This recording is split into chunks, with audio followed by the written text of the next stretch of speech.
Welcome to our podcast, The Words That Make Us. Consider this time with us as your excuse to take a break from everything. Every episode, we choose a word that makes us think, wonder, or dream. We read a range of texts that explore different aspects of this word. And we let our thoughts wander. We hope that yours will too. So grab your favorite tea. Or a beer. And join me, Rama And me, Tony Bailey. Let's go!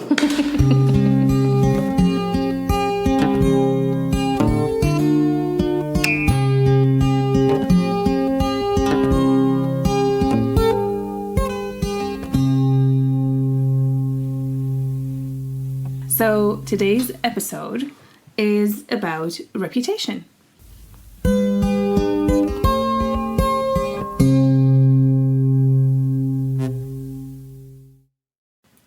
I'm nobody. Who are you? Are you nobody too? Then there's a pair of us. Don't tell, they'd advertise, you know. How dreary to be somebody. How public, like a frog. To tell one's name like livelong June to an admiring bog. Well, I hope I'm not nobody, but sometimes I feel like a nobody. I mean, sometimes it's good to be a nobody, isn't it? Sometimes you feel like, do I really want to be recognized everywhere I go? Do I really want to have that responsibility of being somebody that everybody relies on and everybody needs something from? Sometimes it's really nice to be not just nobody in the sense of being anonymous, but also nobody in terms of importance. Let me just be like a leaf in the wind. Nobody needs anything from. So on our topic for today, having a reputation isn't necessarily something that is positive or life-affirming. It kind of can have an impact on the quality of your life because you're trying to live up to it, maybe? Yeah, I think it swings both ways. Sometimes it can be a great thing and sometimes it can be a burden. And I think also the interesting thing is that the bigger and better your reputation is, the higher the stakes, right? So if I am a nobody and I lose my reputation, big deal. But if I am somebody that everybody looks up to, let's say I'm an idol of some sort, and then I lose my reputation, not only I would be devastated, but all the people that look up to me. So it's a double-edged sword sometimes. Yes. I think it's an interesting topic for today because reputation seems to me to be more important than perhaps it's ever been. And there are more pressures on people to try and preserve their reputation, where in the past you were allowed to make mistakes or to tarnish your reputation a little bit, but there was always a little bit of understanding that that's what people did and people made mistakes, but maybe there isn't now. What do you understand by the term? What's your definition? Could you when you hear the word reputation, what does it mean for you? So to me, reputation can be both good and bad. There's no certain connotation to it. It's just that some people have a bad reputation, some people have a good reputation. And we certainly strive to always have a good reputation, don't we? Maybe not just for our sakes, but for the sakes of people around us. So, for example, where I come from in Syria, reputation is a huge thing. For example, you could not get a good groom if your reputation wasn't great. And So does that explain your marital status right now? Or? Well, kinda. It kinda does. Oops.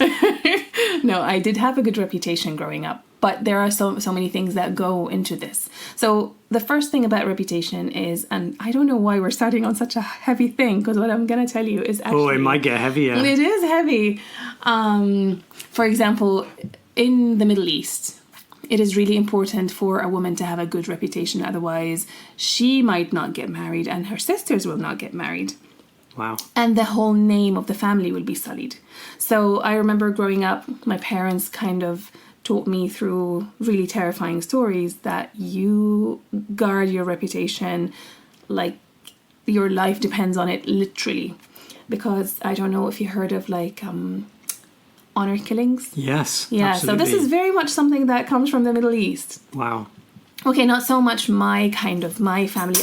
I have never heard of anybody get killed for something they had done, nor do I think my dad would have ever done anything like this. But it's really dire because when women lose their reputation, if there's a rumor that she's had a lover or she ran away with someone, they will find her and they will kill her.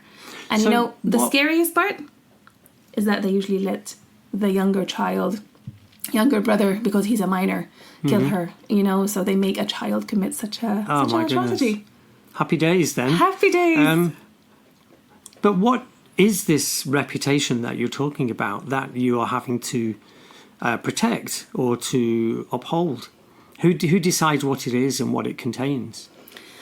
Unfortunately, it's society, isn't it? So, for example, if you are here and you want to get married to someone, then people don't really go around asking about your reputation. They judge you by your actions, basically, which is a really cool thing. But where I come from, when I was growing up and I was at the age where, people were thinking about maybe proposing to me or asking for my hand in marriage, because it's never about me, it's about the family. Mm-hmm. They would literally go around and ask, the grocery shop owner on the corner of the street. They will ask him, what do you know about this girl? They will call the neighbors. They will call people and say, hey, you know somebody who knows somebody who knows somebody who lives on that street. Maybe you can ask them what the reputation of this girl is. Wow. And unfortunately, it's like we get... So that's not the only So part. what would be an example of something that would tarnish your reputation? So before I go into that really scary part, which is like what's between a woman's legs, there are the things. For example, what socioeconomic background do you have? Mm-hmm. How much money, but also what's your family name like? So in Aleppo, for example, where I come from, families are all well known, and you can easily trace their, grandparents and their whole family tree. So that's part of reputation. What was the job of your father and your uncle and all of that. But when it comes to like the reputation of a woman, yeah, oh my God, like I will never forget the story my mom told me about, just mentioning it, no reason to mention it at all, that her neighbor once was caught writing letters to somebody across the street. No. Just writing letters. Not doing anything, just writing him letters. Scandalous. Scandalous indeed. And then her father caught her and he actually shaved her head, and she was terrified to show her face in public for many, many months to come. And so I'm telling you, it's serious business. That's quite a different background to me, Rama. Yeah, I know. I did get into trouble once for shame in my family when, as a little boy, I was found having a pee in the grid. And I was frog marched home by my neighbour, and then my father gave me a lecture on shaming the reputation of the family, but it doesn't really bear comparison. Nobody shaved your head. They didn't, but I probably got a good walloping or lashing at the time. But I think what's really interesting, though, is how society, the surrounding culture that you were living in, had such a big impact on determining whether you had a good reputation or not. And it's like their standards, a hierarchy in place based on how your family sits in the league table of good to bad reputation. No, but the thing is, like, even if you do belong to the elite kind of society, you just have to make one mistake and then you're really gone. Like, my father, for example, he was a very well-educated man, and he was educated abroad and everything. And he knew that what society imposed on us was not right. But he was totally kind of like, sorry, that's the society we live in. We have to live by it. And he had a saying that I will never forget. He was like, if you're walking amongst blind people, you have to take your eye out. Yeah. Because you have to live by the standards of the society around you, which I found a bit excessive because, like, don't they say be the change you want to see in the world? Yeah. But yeah, we had to live by those rules. I just can't imagine how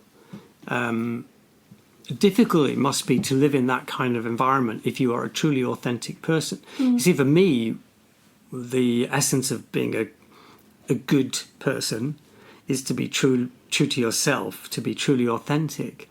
But if all the time you're having to be worried about what other people are thinking about you, or worse still, what other people are thinking about your family, so it's not even you, it's by implication, then you must be tiptoeing around your life all the time, and you can never truly express yourself. You really do. You can't dance in the rain or whatever, because it's going to look bad for your family. Exactly. And you really have to be really, really careful what you do and what you say and who you hang out with. Like, I remember when I was 22 or something, I was maybe 21, hanging out with this lady who was my age, but she was already divorced. Yeah.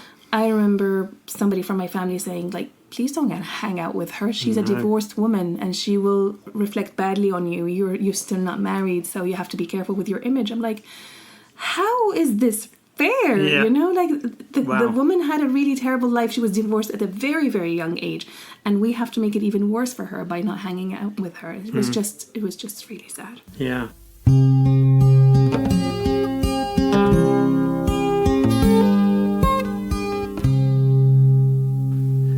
What does the Quran say about reputation? Well, it says a few good? things, but there is something really cool that I found and that actually always stuck with me from when I was a child. It says something about, let me see if I can find it here. So this is from the chapter called Al-Hujurat, verse 12. It says, O believers, avoid being excessively suspicious, for some suspicion is a sin. Do not spy, nor backbite one another. Would any of you like to eat the flesh of his dead brother? You would surely detest it. And I really like this. This is something that we grew up by. Not to say that we never gossiped, of course we did. But we always had that at the back of our minds, you know, it's like kind of like, be careful. And that image of you eating your dead brother's flesh was so scarring. Yes, rings a bell as well when you think about what happened here in Germany during the Nazi regime and the way that people were policing each other and their reputations in order to protect themselves, obviously. But not a good image. No, it's not. It's just to say that never touch people's reputation, because this could reflect really badly on people, and just acknowledging that. And I really like that. And also when it says something about suspicion, I think this is maybe also suspecting something based on somebody's reputation, or you know, here it means just thinking the worst of people. That's what suspicion means. But and spying on people, also do not spy. I also really like that, because being nosy is kind of spying, isn't it? It's like trying to see. I'm sure we'll get onto it in our discussion, but I do think that modern life, we might not call it spying, but we are taking an unnatural level of interest in other people's comments, activities, whatever, more so than we ever used to. And sometimes it's good. Sometimes it's good to expose people. You know, like, I think, I don't know, you have to be it's a really fine line. Like, there was a lady, I remember a few years ago I was teaching, and then a colleague of ours comes in and she says to me, have you seen the news? Did you hear about this lady? I was like, what lady? What are you talking about? And her name was Petra Laszlo. Mm-hmm. And she was a camera woman in Hungary. And this is during the time when Syrians, refugees, but mostly Syrians, were trying to come through Europe. And they were Hungary, and so they were trying to get into Hungary first and then go somewhere else. And they were showing how these refugees are trying to cross the border. And you could totally see the police trying, not so, like, feigning, trying to stop them, but they were actually letting them through. But this camera woman, she's holding the camera on her shoulder, and then she's sticking her foot out or her leg out, trying to trip people. And at some point she kicked a girl so badly and made her fall. And it was shocking to see. And then there was a whole page on Facebook dedicated to her, and urging the publication she was working with, or the TV channel, to fire her. And they actually did. And she ended up suing Facebook for it, saying that, you know, they never took down something that actually harmed her image and actually put her life in danger. Yeah. And in a way, I'm like, but you've kind of earned it. Yeah. Kind of deserve it. I think it's a really it's a real 21st century problem. Yes. Because things are visible to so many people. I think on the one hand, like you say, that example, I also think about like the George Floyd example in the United States, the Black Lives Matter movement, that bringing imagery like that to the general public caused an outcry across the world, and really put the Black Lives Matter movement on the agenda. And I think it was right that there was backlash. But there are also other examples there where I feel like social media has become like a kangaroo court for people who just want to appear very woke or somehow to have a better reputation than everybody else or to be better than other people, to try and destroy other people where maybe what's been said or done or the context is just not clear. One of my favourite authors, I think we've spoken about him before, a guy called John Ronson, makes documentaries, journalist, writes books. But in his book, So You've Been Publicly Shamed, he writes a number of sort of essays or examples of people where public shaming on Twitter or Facebook has happened. But so back in 2013, he talks about a woman called Justine Sacco, became quite famous as a result of this. But she's going on holiday. She works in PR. She's only got a few followers on Twitter, 100 or so. And she, as a joke, she's going to Africa on holiday, says, going to Africa, hope I don't get AIDS. Just kidding, I'm white. Oh dear.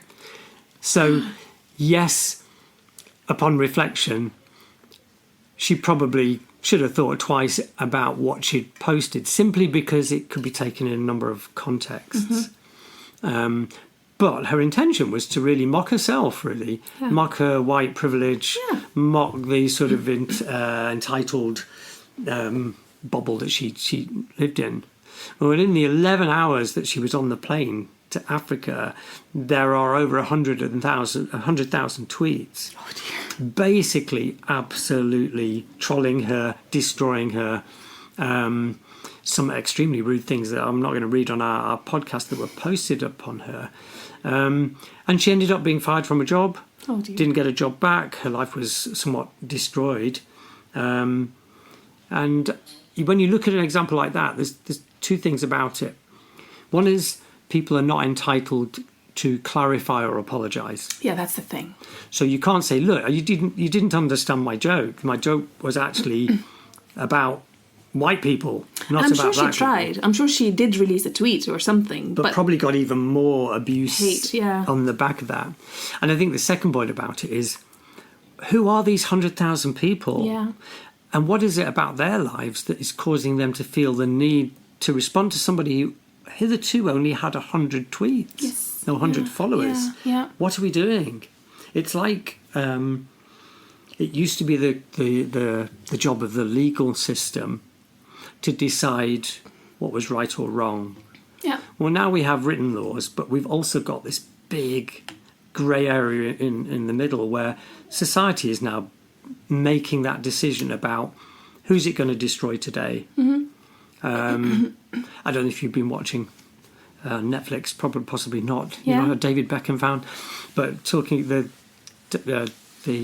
program about David Beckham and what happened to him when he was sent off in a World Cup game against Argentina, and how he was getting death threats and people, hanging effigies of his body out of pubs, and the press absolutely destroying him because he did what? He was sent off in a from like football making game. a mistake. And... He made a mistake. Okay. And got sent off the field, and he was completely destroyed by the English public. Unbelievable. 12 months later, he scores the winning goal, and England qualify for the World Cup. So now he's like royalty again. But it's really shocking how quickly we, that momentum. Yeah, it's really scary. Generated. Yeah, but you said something about how, like, back then it was court that decided whether we would be condemned or something. But actually, this reminds me of something that I have here about Monica Lewinsky, because I watched a TED Talk by her a few years ago, and then I had to find it again, because she said, remember, just a few years earlier, news was consumed from just 3 places: reading a newspaper or magazine, listening to the radio, or watching television. That was it. But that wasn't my fate. Instead, this scandal, of course talking about her and Bill Clinton, was brought to you by the digital revolution. That meant we could access all the information we wanted, when we wanted it, anytime, anywhere. And when the story broke in January 1998, it broke online. It was the first time that traditional news was usurped by the internet for a major news story. A click that reverberated around the world. What that meant for me personally was that overnight I went from being a completely private figure to a publicly humiliated one worldwide.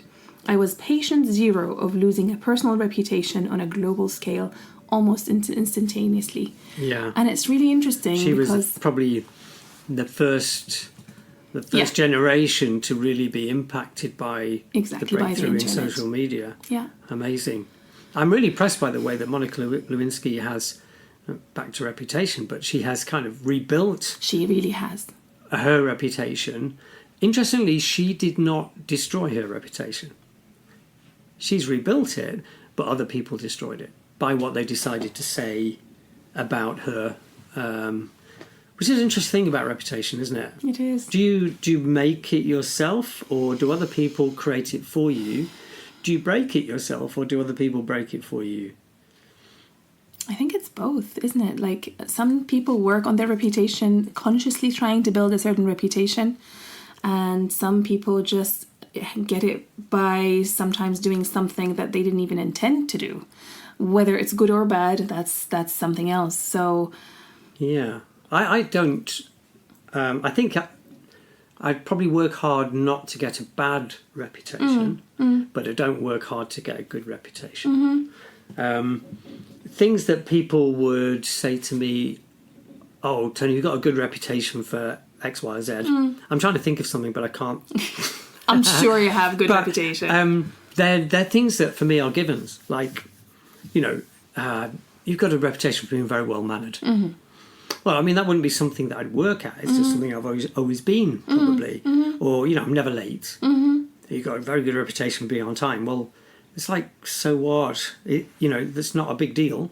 It's a characteristic that other people have picked up about me. Bestowed on you, yeah. That they've noticed. Yeah. And in a way, if that's all you're noticed for, that's a bit of a shame, isn't it? And there's deeper things. But the bad reputation, I definitely would work hard not to give a bad impression in most aspects of my life, because that must be quite a burden. That would be a burden, yes.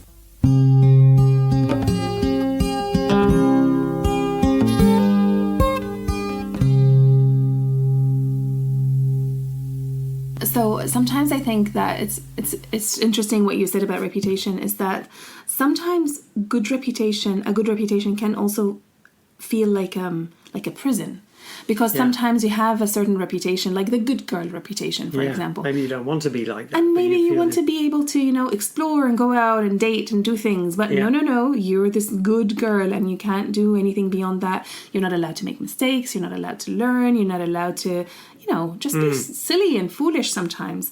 And I think you have to be really careful, and sometimes that ends up meaning that you either never live a life, because you have to protect your reputation like this little glass jar that you live in, or you end up doing things behind closed doors and not being authentic and letting people know what kind of life you really live, and being a hypocrite in the process. So it's interesting about, I think, reputation, how sometimes it sticks, and even if it's good, it's not good for you. Well, it's not real, is it? Insofar as it's really something that's bestowed on you by other people, and if, as you say, it's not something you want. I don't want to be viewed as the goody two shoes, or the geeky person or whatever, but that's what people will bestow on you. Let's have a look. John Wooden, football coach, basketball coach. Be more concerned with character than reputation. Character is what you are. Reputation is what people think you are. And I think that's true. And I always think that if I've got a good reputation in the workplace, it's because I'm a good actor. Or it's because I'm doing the right things. I mean, the things that I do in the workplace to try and get a good reputation in the workplace do not mirror how I am at home. I have a reputation for everywhere that I am. Yeah, that's true. That's because we have different identities everywhere we are, right? Yeah. You are not the same Tony at school that you are at home. Yeah, we have a number of different personalities, and we live to each of them. So, and they're all they make up my multifaceted character. Exactly. So maybe I quite like to have a bad reputation in certain parts of my character. Okay. You know, maybe, I don't know. So you at the weekends you play in a rock band, and you quite like to be seen as a bit of a bad boy at the weekends. Yeah. That'd be good. Yeah. Or when Tony plays football, he's really tough. He's really dirty. you know. Having a bad reputation as part of a mixture is not necessarily a bad thing. Yeah, no, it's especially if you maybe sometimes do it as a kind of rebellion. I'm rebelling against all of this good person that you make me to be. I want to have something where I feel like I am not what you think. Having a bad reputation with people that you don't respect, or who you in a way you don't care what they think. So actually them thinking that you've got a bad reputation is a positive thing. I mean, if they're people that whose opinion you don't value, then it wouldn't be a surprise if they felt that you had a bad reputation. But this is very interesting, isn't it? This is where the people pleasing thing comes out in me. It's kind this of came out last time. I know, it won't go away. Are you in therapy, Rama? Because I think you probably need some. I am working on it, but I still want this perfect image in front of everyone and in front of myself. It's really, sometimes it's a prison, and it's yeah. Interesting quote here. A guy called Joseph Hall. A reputation once broken may possibly be repaired. But the world will always keep their eyes on the spot where the crack was. And I like that quote because I think it's so true that you can really work hard to repair damage that you've done. Reputation. Maybe you had Tony had a reputation for womanizing or for drinking or gambling or whatever. And you can clean up your act. Yeah. You can. Yeah. But people will never forget that was there. Yeah, it'll always be there. And they'll always look at it as something that might, it would be a doubt. There'd always be a caution. He might start drinking again. He had a bad reputation. Or, he used to treat people in a particular way. So reputation's really powerful. It is. It is. And if you think about it actually from a business point of view as well, it's this is where reputation is vital, isn't it? For me, for example, I would never go to a restaurant or go to a hotel without looking first at the reviews. And I think once there is one or two bad reviews, they are very difficult to overcome, isn't it? Well, this has become a major issue for businesses now. Back in the day, back in the 60s and 70s, companies weren't hiring people to be their reputation manager. You could build a good, solid reputation over a long period of time. Just through word of mouth. But by doing a decent enough job, the product itself being decent enough. But now, most consumers are like you, that the first port of call they will go to is to see what other people say. Yep. And so it's almost like we're treating products, services, and other people like items that we are going to publicly judge in the public court of approval. So you only need a restaurant. I mean, there's so many stories of restaurants where 2 or 3 people, and the stories might not even be true, who will slag off a restaurant or the service that they had or whatever. And that can really destroy the reputation and business of a company, in the same way as posting things about somebody on Twitter or,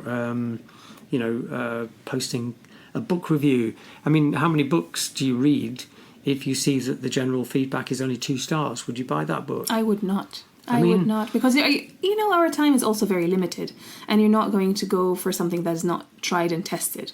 But what makes you think that these other people who are reviewing books have any kind of taste? Why do you go with that viewpoint? I'm not judging you, because if I was going to buy a frying pan, I'd buy the frying pan with the highest marks out of 10. Yeah. For the price. Yeah. But for a book, you wouldn't care if it's got only 1 or 2 stars? No, I would. Okay. I would. I'm exactly in the same boat as you. But I don't like it. I don't know if it's a bad thing, to be honest with you. I feel like there is a certain trust in the people around us where you feel like they can't all be stupid. Yeah. I think I like that as well, kind of trusting what the general public says, because sometimes you're like, oh, what do they know? Everybody is this stupid, and if they don't get it, that must be their fault. Yeah. And we could say that, but it's actually, if you don't know how to communicate your message with the people that you're trying to reach, then you have failed, no matter how wonderful your message is. And I don't think of myself as superior to anybody. If a lot of people didn't get it or didn't like it, then quite likely I might be the same. And so I think there's then, part of me does not want to approve, but part of me is a social animal, and so knows that actually I agree with you in that if something is being approved by the rest of the population, then it's probably at least a safe assumption, or exactly. I think safe is the word power here. of the crowd, or because something. If you think about it from like a survival point of view, back when we were cavemen and women, if a lot of people eat from the same tree and die, then why would I go and try the same tree? True. So it's like that. Yeah. So my local Chinese is the equivalent of the local tree. Yeah, quite a few people have died. No. I hope not. Yeah, but that's true. Warren Buffett, one of the big entrepreneurs, venture capitalists, wealthiest men in the world. It takes 20 years to build a reputation and 5 minutes to ruin it. And I think in the world of business, back to that little discussion about business, that is absolutely present now. You look at the amount of traffic that is generated every day. Every day a company is getting itself into trouble because of what's been said or done. It may even have nothing to do with the product, just what they stand for, or what they've aligned themselves with. Yeah. And you have to go on Amazon sometimes and see, like, sometimes something has 1 star, because the delivery was not good and the package was broken. And you're like, but seriously? Like, you can't just slag off the whole product. It's not representative of the product. And so we have to have some conscience, actually, when we do something like this. And there has to be some integrity. So but also, we did hear... Right? Do you post feedback? Only when I'm extremely satisfied or extremely dissatisfied. Which is a brilliant answer, because what I was going to say was reputation can only be good or bad. Yeah. We're not really that interested in things that are in the middle. In the mediocre. So as long as it's got more than 4 stars, then that's good. It's got less than 2, that's bad. But I think we don't describe people as, Rama, she's got a really average reputation. That's not where reputation falls. It's a really emotive word. You either have a really good reputation or you have a bad reputation. Or you don't have a reputation at all. Yeah. Sometimes then that we say we don't have... I think reputation comes in the extreme. It's like either, this person has a really good reputation, or they have a really bad reputation. But we never go around saying he has 7 out of 10 and he has 6 out of 10. And, so I feel like reputation comes in only when you really have something to say about that person. Yes. So you could, back to what you were saying at the beginning, just walk around in life and have no reputation at all on anything. Yeah, you're a nobody. But in many ways, then that becomes a definition of being a nobody. Yeah. Is a person for whom there is no positive or negative repute. There's nothing that you stand for Exactly. positively or negatively. Like, I remember actually a few years ago, I was playing this game with the students out here, and I was supposed to cover that class, so it wasn't my class, and I didn't know what to do with them. So I was like, you know what? It's a well-being class. I'll take them all outside, and I'll throw the ball at each one, and each one has to throw it to the next person. And when they throw it to someone, they have to say something nice about them. Yeah, I thought this would be brilliant. Yeah. But of course, these were like angry teenagers, and so one of them got the ball, and she was going to throw it to this other person. She threw it, and she was like, "You're always there." Like a bad smell. I just looked at her. I was like, what? You can't just say that about somebody. But like, she clearly resented the whole idea of giving somebody praise, or she maybe didn't like that person. I just remember the receiving person going like, okay then, it's like, I am a nobody to you. The ultimate in compliments.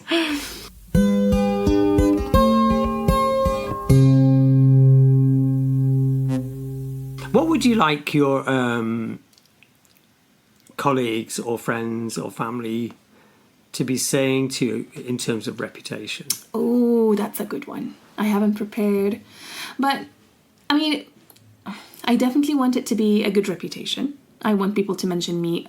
Here's the thing, though. Like, we always say I would like them to say something nice about me when I'm dead at my funeral. And I would like to be, watching them from above, trying to see what would they say about me. Mm-hmm. Isn't this like something that people sometimes like stage their death so they would hear what people say about them? Actually, before I go to that, did you Don't do that. No, I won't. Would break many people's hearts. But no. Do you know Nobel? Yeah. As in the prize. But the guy behind it, actually, he was the one who set up the prize because he felt... No, let me backtrack. So, this guy, Nobel, he was actually famous for making, was it gunpowder or what was it? Like the name of the thing? Anyway. Gelignite, no. Dynamite. Dynamite. Exactly. And so the idea behind dynamite was actually to blow up like mountains and rocks so they would be able to extract, I can't remember what it was. But anyway, that was the idea behind it. And then, of course, people saw this and they were like, what a fantastic thing to kill each other. Yeah. So they took dynamite and they started blowing each other up, which was not his intention, but it ended up being like that. And he ended up being really, really, really rich. And then one day his brother dies. And so the newspaper runs an article saying the merchant of death dies. And then they write horrible things in his obituary and he's mortified. And he was like, I got to do something to change that reputation. And that's why he set up the Nobel Prize. Yeah. So he decided to kind of clean up his name, which was a good thing for us then. People now strive to do great things for that prize. Yeah. So it was a good thing. And I do think he did redeem his reputation in that way. But anyway, back to your question. What I would like people to say about me is... If I was to be really like...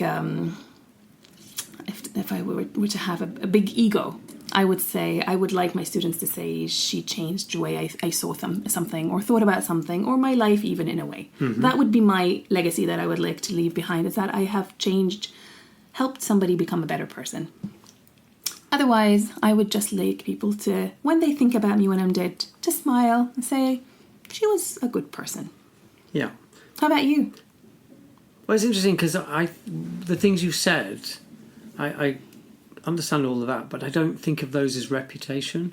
Huh. I think reputation's got a slightly different connotation. Okay.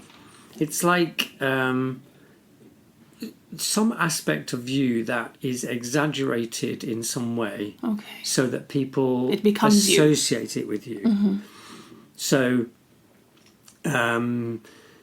Mr. Bailey's got a reputation for talking really fast. I see. Or it's almost like, what are your character traits that are positive or negative that people, associate with? Being remembered for being just a lovely man. You're not interested in that? I am. Okay. That would be good. Okay. I'm not too interested in being remembered, because if I'm being remembered, I'm not there. So therefore, ergo, I don't care. But as part of my reputation, I'm not sure that would be something that would be in there. I sort of feel like reputation's got to... it's something that if people were describing you in a particular setting, given a set of criteria that are important in that setting, they would hone in on. Okay. So Rama has a great reputation for the level and detail of her lesson planning. Which is not true. I'm glad you said that. So in a professional setting, reputation for great classroom management, or for being really enthusiastic in the classroom. I don't think in a classroom setting or work setting, what's his reputation like? He's lovely. I'm not sure that's about reputation. Yeah, okay, I see what you mean. I meant I thought as a general thing in my life, how I would remember it when I'm dead.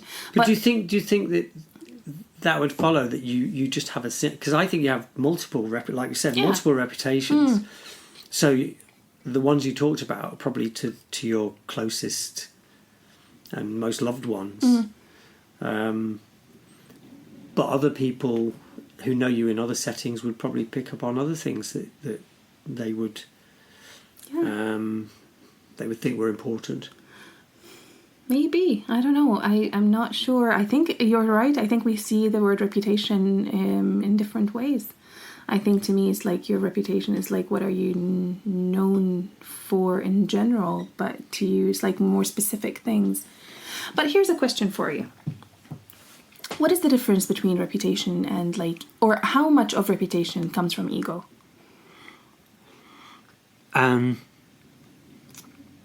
Really good question. I think if I say it depends, that means I sort of... Yes. It's a cop-out. There's a cop-out. I think if you've got a large enough ego, you don't care about reputation. Really? Because I would have thought exactly the opposite. Well, tell me. I think if you are seeking to gain a good reputation, then there must be some insecurity in you. Because you must be feeling that you need to prove to people that you are worthy in some way. Whereas if you're super mega confident and you have a great ego, you don't need to prove anything to anybody, because you know or you believe that these things are true. And I think, or maybe the counter, that if you have got a poor reputation, if you're insecure, and if this impacts you, you're going to do everything you can to try and build a reputation. Rebuild your reputation, exactly, or to put these things right.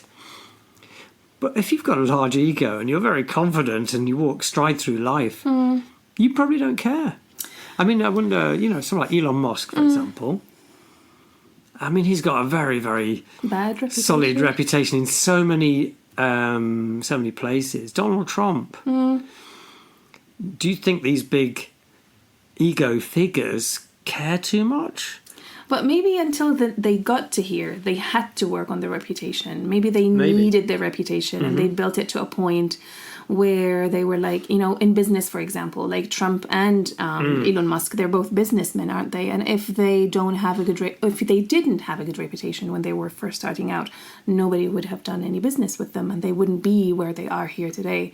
So I don't know. I do sort of feel that I would feel, particularly with those people we're talking about, that their building of reputation was not authentic. I feel it was part of their journey to power and to authority. It's a means to an end in the end. Yes, exactly. They are their product. We talked about product last time. We talked about appearance. Their product is their personality. Therefore, they need to work on developing their reputation and standing so that they get the financial backers and they end up with the people around them that are going to make them to be successful. But personally, I'd much prefer to have a truly authentic reputation. And Or a consistent reputation. I mean, interesting about Donald Trump, say, for example, depends on who you speak to, which section of the community or the world you talk to as to what his reputation is.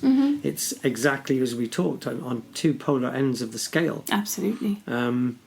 I'd like to just have one set of opinions about me and my reputation, which would be on the whole positive, I'd hope. Yeah, but maybe it is. I mean, in these times, polarization is the thing, isn't it? Yeah. When you get a reputation as being a polarizing figure like Donald Trump. So exactly. yeah. And so as long as he has a good reputation with his followers and they will all vote for him, then he really doesn't care about the other reputation, right? Because he's got enough following to enough people to believe that he's a good man, that he has the interest of the country at heart, and so that's enough for him. And so he does have a good reputation, but with the people that he cares about, amongst the people that are important to him. Exactly. That's true.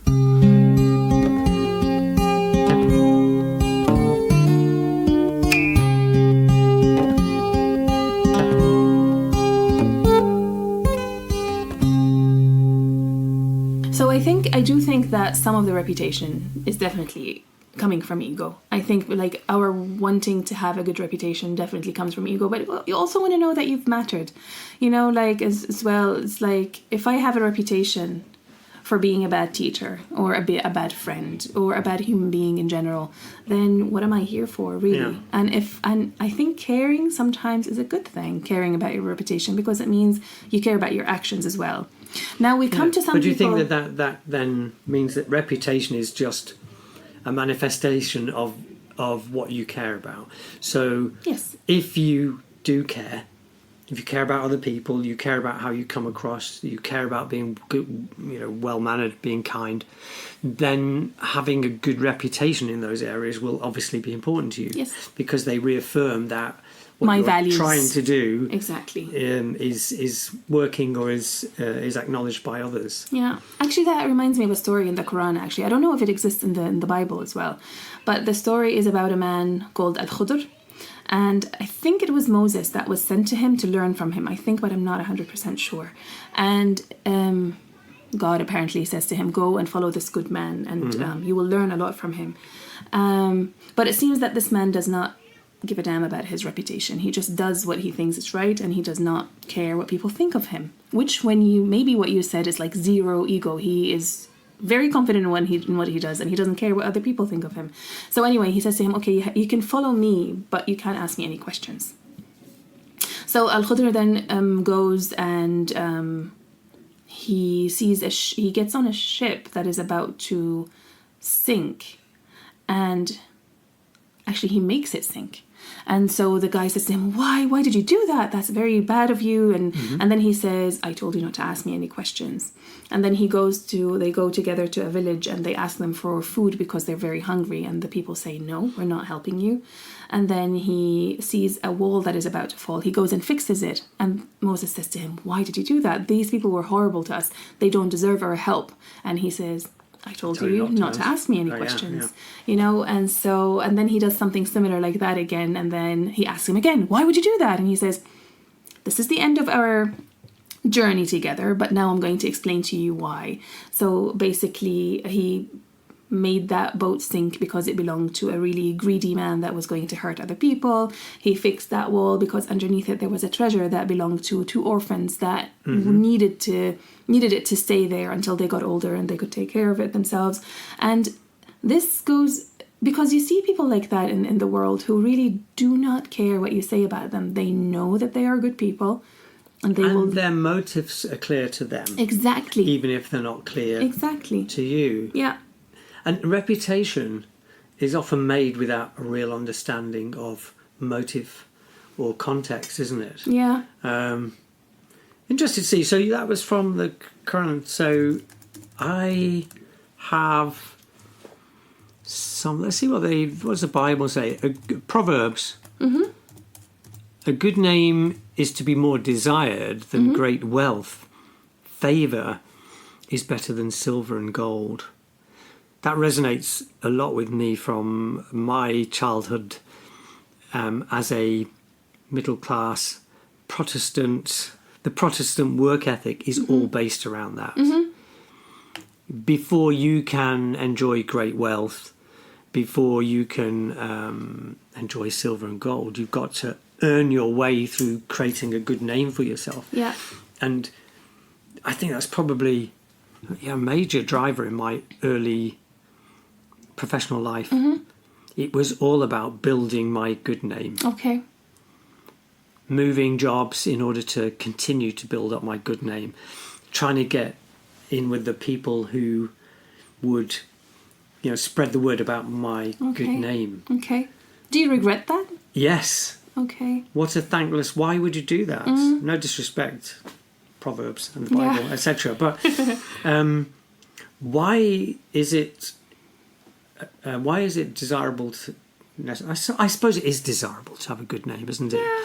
But how much are you willing to sacrifice for it? But it's not worth the sacrifice. It's more desirable than great wealth, I guess, because there's more legacy associated with a good name. I've got here something for you. Nietzsche, the German philosopher, he's talking about sacrifice. He says, a bad conscience is easier to cope with than a bad reputation. Who has not, for the sake of his reputation, sacrificed himself? That's so true. That's the story of my life, Rama. I find that really, really incredible that he says that, because there are really times when we don't do the right thing just because we don't want to affect our reputation. And well, going back to an earlier episode, exactly, and the aging thing, what we kind of said, or at least what I said, was when you get to my stage of life, actually that doesn't follow anymore, because I'm past the point of building a reputation. I'm at the point of dismantling my reputation, or there are things that I had a reputation for that I just don't want to be involved in anymore. Yes. So in my past, I've done a lot of leadership positions. Oh, you get Tony involved and you get it done. I'm too tired, so I don't want to have to protect it. So I prefer just to forget that I ever had that reputation. Yeah. But yeah, it's absolutely, what Nietzsche says is absolutely true. I get that. There is another Emily Dickenson poem, and I found it, but I didn't know that we were going to need it, but here it is. Go for it, yeah. Fame is a fickle food. Fame is a fickle food upon a shifting plate, whose table once a guest but not the second time is set, whose crumbs the crows inspect, and with ironic caw flat past it to the farmer's corn, men eat of it and die. Gosh.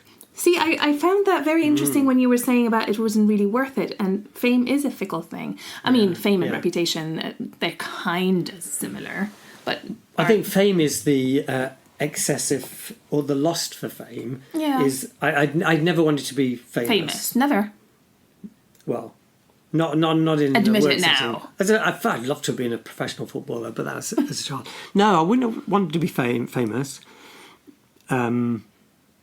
But I can see where fame is an extension of reputation. Exactly, I think so too. Yeah, and it becomes even more important if you look at the stress and strains that famous people put on themselves to keep their reputation. Yes. Taylor Swift, the Reputation tour. What about it? Well, it's interesting that should be the theme for Taylor Swift's tour, because I think exactly that notion is the one that's running through her mind. Not that I'm a big, follower of Taylor Swift. Apologies. You know more about Taylor Swift than I know. Whatever. He who seeks to gain reputation shall lose it. He who does not seek reputation shall gain it. That is from the Talmud. Okay. And I would like to think that's true. But I sort of feel in the 21st century with social media, it's becoming less and less possible.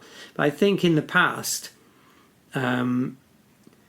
you would quietly gain a reputation by going about your business and doing what you did in a particularly good way or a efficient way or a loving way or such like. And I think in the past, if you went about trying to gain a reputation, you'd actually gain a reputation for that. It's just trying to show off or just trying to gain favour. Trying too hard. Whereas now, I can't help but feel that there's a very, very large portion of the population who are spending their time online trying to gain reputation by what they post. Yes. And do you know why? Because they can make money from it now. Yeah. Now you can quit your job and become an influencer and just build a certain reputation that, you know, she knows something about life or she is very fit and I can follow whatever she does. And well, I believe there was a survey of American high school students, and being an influencer was the most popular career choice. I know, and I'm not sure what to make of what that. They want to do. Well, it's basically saying I want to gain a reputation by doing basically nothing.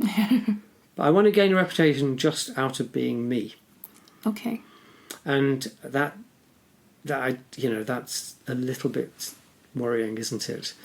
But isn't that the whole point about just be yourself and don't change anything about yourself to match anybody's expectations? And, you know, maybe... Well, and that's also... that's the he who does not seek reputation shall gain it. You have to do something in order to gain the reputation. This reminds me of something else as well from the Quran, actually, because in the Quran, I think it's the Quran, I'm not sure if it's Muhammad in Hadith but one of the two, where there's something really interesting where it says that if you were to give money to the poor with your right hand, your left hand should not know about it. So basically all these people that have a reputation for being philanthropic or being, you know... I have a problem with that. With what? Which one? Philanthropy. Yeah, okay. But so this is what it's basically saying. It's like, don't go and publicize it. Make sure that you don't need that kind of reputation. You can build your reputation in other ways, but don't go and show people like how generous and how giving you are. Why do you have a problem with philanthropy? So if you are the CEO of a large organisation, I'm not sure I want to say names of organisations just in case somebody sues me, but there are a number of examples of CEOs, wealthy individuals who are earning multi-million pound, if not billions pounds a year as a head of an organisation. Yeah. And in those organisations, people are being paid minimum wage. Yeah. Sometimes there are non-ethical working procedures or, you know, the environment is being ruined or whatever. But these people are earning massive amounts of money, bigger than you or I could even imagine. And then to hear them say, well, you know, my wife and I have set up our own charitable foundation and we've been helping this group with their education by giving, you know, $2 million. Well, I'm thinking, is that all? You know, like you could be giving a lot more. $2 million, your tax advisor has probably saved you hundreds of millions by sticking your money offshore. If you really were philanthropic, you wouldn't be telling me about this. You'd be quietly doing it. You'd be quietly doing good. And I think, you know, a lot of philanthropy is about reputation building. That's exactly the thing. It's like it's almost like reputation laundering, isn't it? It is. Makes me look good. And I'm thinking, well, how about just pay tax? Just pay tax like everybody else does. Yeah. How about understand that the amount of money you're earning is obscene and settle for something that is, you know, of course you're the boss, you should earn the most, but not like, you know, 2,500 times more than the average worker in your company is earning. That's obscene for me. So I see philanthropy in most of its cases as the obscene tip of the iceberg, really, when it comes to inequality. And you know, why should a rich CEO or, you know, entrepreneur like that be having to fill in the gaps in our social system? Shouldn't the money be there in our social system to pay for education and for books and for vaccines and whatever? Yeah, I mean, the system is definitely flawed, isn't it? But also something else that you made me think of is the dignity that you rob people of when you are so charitable to them and you make it so public. Yes. So this was something that came up in the Syrian revolution, where people would go and feed some people who have lost their homes or lost everything, and they would give them food, but make sure this is caught on camera and that you put this on social media and everybody has to see these young children with their runny noses or whatever. It's like, look how good I am by giving them money, robbing them of their dignity, basically. And so it's like... So that my reputation... Yeah, but then it backfires, really, because they get so much heat then saying, like, how dare you put people on screen, on display like this to just show your good reputation, But the things we've covered, like with social media, I do feel that this is where reputation... I think in the past, reputation was kind of a fairly neutral thing. You had a good reputation, a bad reputation. Now it's almost the product. Yeah. And when people are actively competing with each other for the upper hand in the reputation wars. Yeah. Oh, look, here's a picture of me shouting somebody out in the town centre for saying something racist, or here's me doing some charitable work. So aren't I good? It's me. Then I think I'm not sure I'd want to a reputation that was gained in that way. I think it's exactly what the Talmud says. He who seeks to gain reputation shall lose it.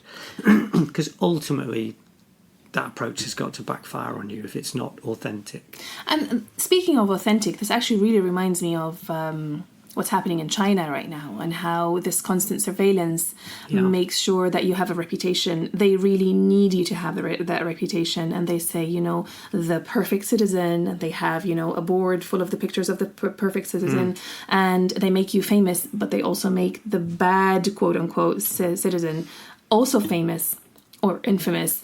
So no bank will give you a loan, nobody will hire you, you're kind of an outcast, a nobody. But also some people might say, isn't it a good thing that we are watching people all the time? That means a lower crime rate, and it's like making sure that everybody cares so much about their reputation because they gain something from it. They can go on the bus for free, they can do many things for free, they get all these favors, and that is the incentive to become a better human being. Yeah. Do you become a better human being when you're being watched all the time? What do you think? Gosh, that is such a good question. I mean, your actions are invariably better because you are being watched and you know that. But is it authentic? Do we care, though?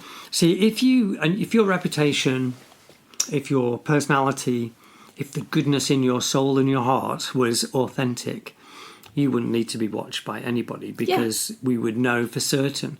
But I think there is so much distrust now in society, borne out by the experiences that we see on social media, for example, that, I don't think we can trust everybody to be, I think, good citizens and to do the right thing. So surveillance. I hate the idea that I'm on camera most of the day somewhere. But on the other hand, I'm confident enough that I'm not doing anything wrong, so I've got nothing to worry about. Yeah. But also it means that if you take away that constant surveillance, so for example, I grew up in a police state, and we were kind of not surveyed so much by the cameras as such, but surveilled by our neighbours and the people around us and all of that. And that made us behave in a perfect manner. But was that really us? And once the war started, and people, there was no more police or there was chaos. How did people then behave when they did not have that kind of fear of the state? Anarchy starts to set in, I guess. Exactly. So what you should do really is to build the human from within rather than watch them all the time and make sure that they're on their best behavior all the time. The word that's just popping up in my head now is community. And if you look at the breakdown of community, then you can see why all of the controls that a good, closely knit community would have exercised. So looking over its people, quietly admonishing people who weren't being good people, looking out for each other, that's kind of disappeared. So we're having to replace it with a kind of artificial means, which is a third party looking at cameras and, or recording us.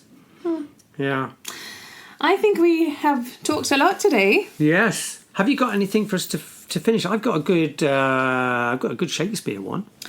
I've got a Rumi one. And I've got to say this one because we can't go away without me reading something by Rumi. Yes, that's true. We do Shakespeare every week, so let's not do Shakespeare. We have to do both. All right. So I'll do Rumi and then you finish with Shakespeare. Okay, please. all right. So Rumi says, run from what's comfortable, forget safety, live where you fear to live, destroy your reputation, be notorious. I have tried prudent planning long enough. From now on, I'll be mad. I really like this. And It's I a really bit like rock and roll for Rumi. It is rock and roll for Rumi, I know. But Wow. I think he threw caution to the wind and decided to be just a Sufi and that his only love is God, because he and God were one, weren't they? So that's my bit.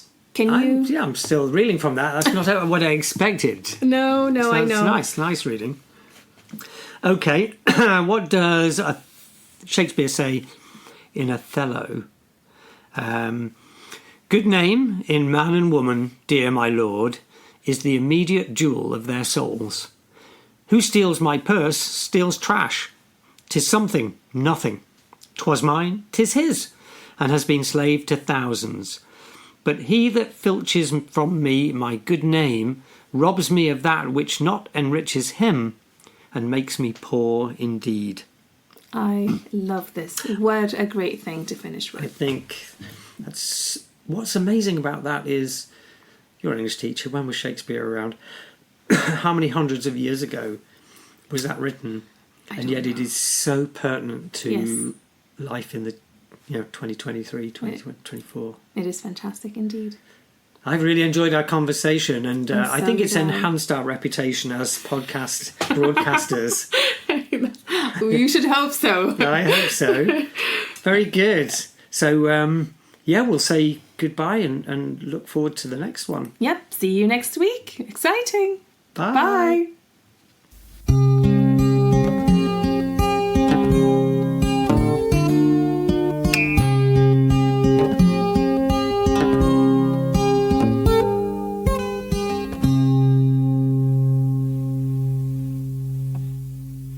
We hope that you've enjoyed listening to the readings we chose for you today. And that our musings have ignited your thoughts. If you've enjoyed this episode, please share it with your friends and those you think would enjoy it. If you have any thoughts, suggestions, or any kind of feedback, please send us an email using the email in the show notes. We'd love to hear from you with the words that make you.